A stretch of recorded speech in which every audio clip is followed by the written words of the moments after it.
One of the hardest decisions you need to make when you first start playing Gotham Knights will be in regards to which hero you actually want to play, because of course there will be 4 heroes available as soon as you start the game. Now, for the last week or so we have had access to the full skill trees for all of the heroes, and we've had access to around about half of their special abilities as well. So I've been spending a fair amount of time going over all this information. I've actually put it into infographics that are available on my Discord. There's a link to the Discord in the description below, but I've spent a fair amount of time looking over all this information to get a real good feel for the heroes and how they will look like they'll actually play once we're able to get our hands on them. So what we'll do is we'll break down each of the 4 heroes in this video, and hopefully by the end of that, if you were maybe unsure in regards to which character you wanted to play, you will have a much better idea. Now let's jump in. Let's start off here by having a look at one of my favourite characters, Batgirl. When we go through each of these characters, then what I'll do is I'll bring up some of the segments of infographics I've created just so you can see their kit in more detail. Now for Batgirl, if you're looking to replicate a Batman Arkham style gameplay, she without a doubt is the character to go for. She's exceptionally strong. Within her kit replicating Batman, she's got the likes of glide, grapple batarangs, and she's also able to hack electronic devices. In regards to her specific skill trees, her primary melee tree, this is called Justice. Now, one of the highlights of this tree is buffs to her beatdown ability, which is a fantastic ability. With the buffs to this, it makes it easier to interrupt enemies, and it also makes it harder for enemies to interrupt you when you're using it. Now, beatdown is a momentum based ability where you perform a quick series of strikes to do massive damage. This should be absolutely fantastic on bosses and your elite style enemies as well. The second skill tree we have here is Grit, and this is all about survivability. So with this tree you can increase the base health that she has, you can get various different defensive buffs. The standout within this particular tree is a skill called Second Wind. This allows her to revive automatically when defeated, and you can actually use it up to 2 times per night. So this will be absolutely incredible for solo play when you don't have another player to actually get you back up. On top of this as well, she also gains health back when she defeats enemies. This is an absolutely incredible tree, and it's going to give her so much survivability. We then have the Oracle tree with her, so this is all about gadgets. It allows her to either hack or completely bypass the likes of cameras, turrets and mines. So you can also hack allies and give them a 15% damage boost for 20 seconds, which is great for co-op players. And she has a skill within this that allows health packs to affect nearby players as well. So again, absolutely fantastic for co-op. With the Knighthood tree for Batgirl, this really helps you replicate the Batman feel. So for your movement ability, you'll have a cape. This allows you to glide. You also have a grapple. You can use that to either pull regular enemies towards you, or you can use it to get closer to elite enemies. In regards to her abilities, as mentioned already, standouts without a doubt would be Beatdown. It's going to be amazing on bosses and elite style enemies. And then you've got her ultimate ability. This is a drone. The drone will heal allies, it will shoot enemies, and via the Knighthood skill tree it can release a huge one-time AoE as well. So overall she looks to be very, very good for solo play. She's going to be good for co-op play, and once again she's the closest that players will get to playing Batman if that's what they're actually looking for. So absolute incredible character, and I'm pretty sure that she will be my main. But that is Batgirl. Let's check out Nightwing next. When it comes to Nightwing, then he'll be the character to go for if you're looking for an acrobatic playstyle that allows you to spam your abilities, and also if you're looking for a high emphasis on buffing your teammates. That's something he has in spades within his kit.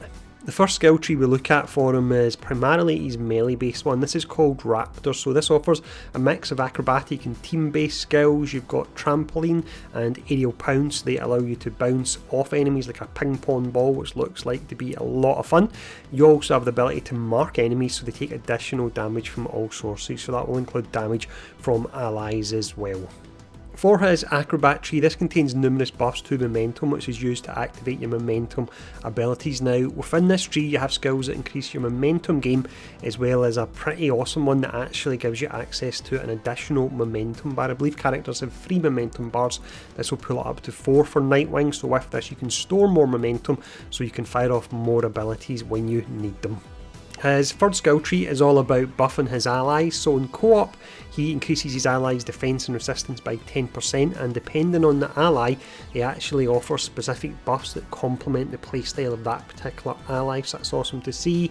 The highlight here within this tree would be a skill called Shared Skill that allows him to share 50% of his own passive buffs with allies. That looks to be really strong. I'd say it's probably the strongest team buff. He also has within this tree the ability to heal his allies with smart darts as well.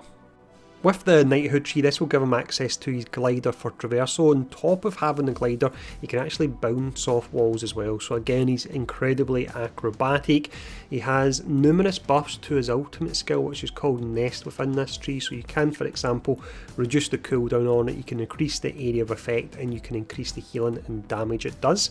In regards to some of his abilities, he can fire out darts, he's got various acrobatic abilities, and his ultimate that we've spoken about already, this is Nest. With this, he creates an AoE around both himself and his allies, and that will damage enemies and also heal allies.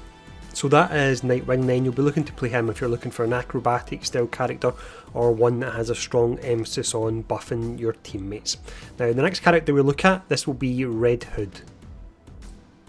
Red Hood then is the hero you want to go if you want to go in guns blazing. He's the polar opposite of Nightwing in that he only really cares about buffing himself and he focuses on brute strength over mobility. His kit has a very strong emphasis on ranged and burst damage with the potential for some pretty crazy damage numbers, but you do need everything to line up in order to get those damage numbers. His first skill tree is called Marksman. This is all about his ranged abilities. Highlights within this tree include Focus Fire, where you can deal more damage the longer you aim at an enemy, and also Lucky Rounds, where you can deal up to 5 times the damage when using ranged attacks. His Brawler tree, this is all about grabs and concussion mines. Buffs to this particular tree make it easier to grab enemies and even deploy up to 6 mines at a time when you grab and detonate them. His third skill tree I would say is possibly the most underwhelming skill tree out of all the heroes I've looked at. Now this is largely made up of damage increases to certain mobs that you fight, and this really further reinforces the fact that, in the words of Tony Stark, Red Hood doesn't play well with others. When we look at his knighthood tree, this gives him access to spirit platforms. He uses these to leap around. Alongside Robin, I think these two traversal types probably look to be the most clunky. You also have buffs to his ultimate within his knighthood tree. His ultimate is Mystical Rounds, and the buffs you get within this tree allow you to fire more bullets and also to lock onto enemies faster when using it. When it comes to his abilities, we were actually able to see all 8 of them via an IGN preview. They're a mix of melee and ranged abilities. One of the more interesting ones is a Miri Tunnet that he can deploy. His ultimate ability, as mentioned, this is Mystical Rounds. With this he locks onto enemies and shoots a mystical round, dealing massive damage. So Red Hood, overall he looks to be a hero for players either looking to play solo, play a ranged style hero, or for ones that aren't worried about being graceful and instead wanting to get into the action quickly and just start smashing everything up. Now the next hero we look at will actually be the polar opposite of Red Hood, in the same way that Red Hood was the polar opposite of Nightwing. So the final hero is of course Robin. Robin then, as mentioned, is the complete opposite of Red Hood. He's all about stealth, gadgets, and his kit also has a large focus on elemental damage. His first skill tree is called Slugger. This skill tree buffs his decoy ability, where he can place a hologram to confuse enemies, and also has various buffs to elemental effects as well. The Shadow tree is all about stealth, so with this tree he makes no sound when running, he can move faster when crouched as well, he can perform stealth takedowns on large enemies, which sounds really useful.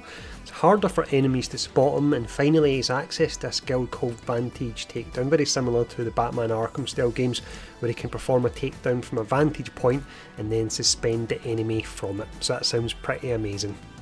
His Tinkering skill tree focuses on elemental damage. Skills within this buff elemental build up, elemental effects last twice as long, he gains increased elemental resistance, and he also gets various buffs to his range skill, Sticky Pellets. Starting off with the knighthood tree here, he has his movement ability. This is a teleport he actually gains via an orbital satellite, which is pretty insane to see. One of the skills he has within this tree as well allows him to create a cloud of smoke when using aerial attacks, so he can go back into stealth if the enemies spot him. He has various buffs to his ultimate ability, which is called Microbots. The buffs within this tree include decreasing the cooldown in the skill and also the number of bots. He also has access to a portal in this tree that he can create to pull an enemy through and perform a takedown. That's possibly one of my most favourite sounding skills, that one. For his abilities, it's just the 4 of them we know of so far, so they're a mix of stealth and teleport themed. His ultimate ability, as mentioned, is microbots, and with this he summons an army of small robots that deal damage to enemies. Playstyle wise for Robin, then you'll be looking to pick him if you're interested in a character that's all about stealth, gadgets and building up elemental damage. I reckon that it'll be best for players wanting to play the game solo and really take their time going through levels, as opposed to the likes of a Red Hood style character that's just going to smash his way through everything. So with that, that's everything you need to know for the 4 different heroes that will be available in Gotham Knights. Hopefully that breakdown has made it a lot easier for you to decide which character you're going to play at launch. Without a doubt, I'm going to be playing Batgirl, and I'm hoping that when I play in co-op I can get a Nightwing alongside me to buff her and make her even better. But let me know which character you're looking to play in the comments below. Let me know if this video has actually changed your decision in regards to the character you will be playing, and thanks for tuning in, stay safe, and I'll see you all again soon.